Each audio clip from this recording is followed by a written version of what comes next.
I refused to pay for my boyfriend's son's vacation after he said I'd never be his family. Now everyone's calling me petty.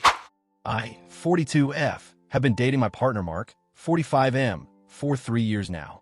We met through mutual friends, and things were pretty easy between us at first. I have a daughter, Lily, 15, from a previous relationship.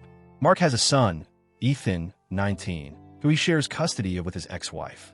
About a year ago, Mark moved in with me and Lily. We all live in my house. When Mark and I first started seeing each other, he was already divorced. According to everything he and others close to him have said, his marriage ended about a year before he even met me. So I had nothing to do with their split, but that hasn't stopped Ethan from blaming me for it. From the very beginning, Ethan has been cold and outright hostile toward me. He's accused me of stealing his dad, constantly makes passive-aggressive comments, and even referred to me as the reason his life went to hell. Once, about 2 years ago, he and his friends egged my car while it was parked outside my home. Mark confronted him, but the damage was already done, emotionally and physically. That kind of behavior is hard to forget. Despite all this, I try to keep the peace. I never punished Lily for anything Ethan did, and I tried not to speak ill of him in front of Mark. I understood that this was a painful situation for a young man whose family life had changed. I told myself he just needed time. But the situation only got harder after Mark moved in. Suddenly, Ethan had to deal with his dad fully committing to a life that included me and my daughter. And he did not take that well. Once Mark moved in, Ethan's behavior toward me grew more venomous. He would come to visit his dad and completely ignore me and Lily. No eye contact, no greetings. If I said hello, he'd just look through me like I wasn't there. If Lily tried to say something polite, he'd scoff or walk out of the room. I was ready to call it quits more than once. The tension in the house, whenever he was around, was suffocating. But I genuinely loved Mark, and I believed in the importance of trying. So instead of giving up, I suggested to Mark that he and Ethan take a short trip together, just the two of them. I hoped that some father-son bonding would help Ethan feel less displaced and maybe create room for honest conversations. To Mark's credit, he agreed. They went away for a weekend together, did some hiking, and apparently had some long talks. I was optimistic. Maybe this would be the turning point.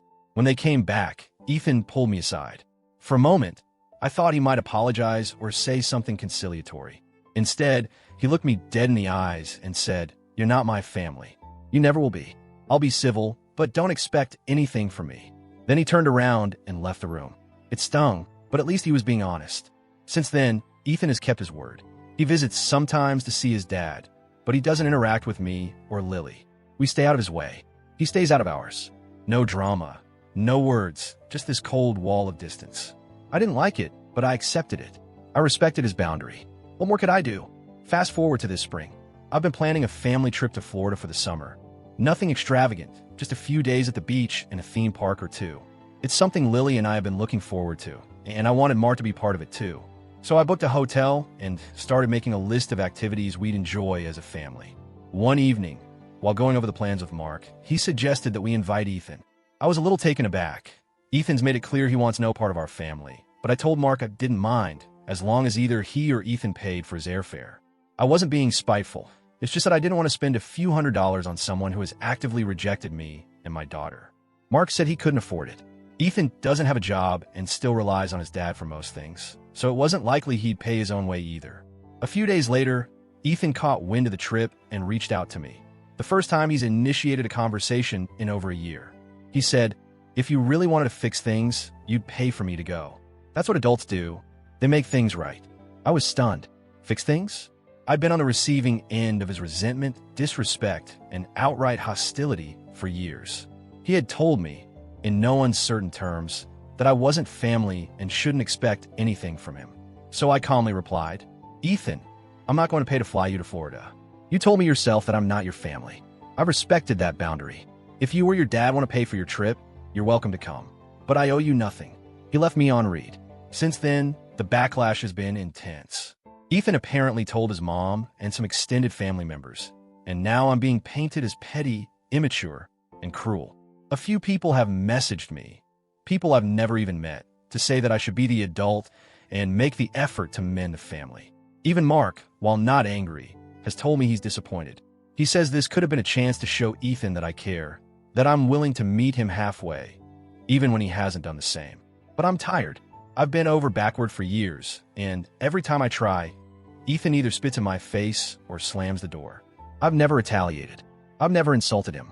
I've simply backed off and let him have the space he claimed he needed. Paying for a vacation is not going to magically heal all of this. If anything, it would just reinforce the idea that he can treat me with total disregard and still be rewarded for it. And what does that say to Lily? She's watched this whole thing unfold.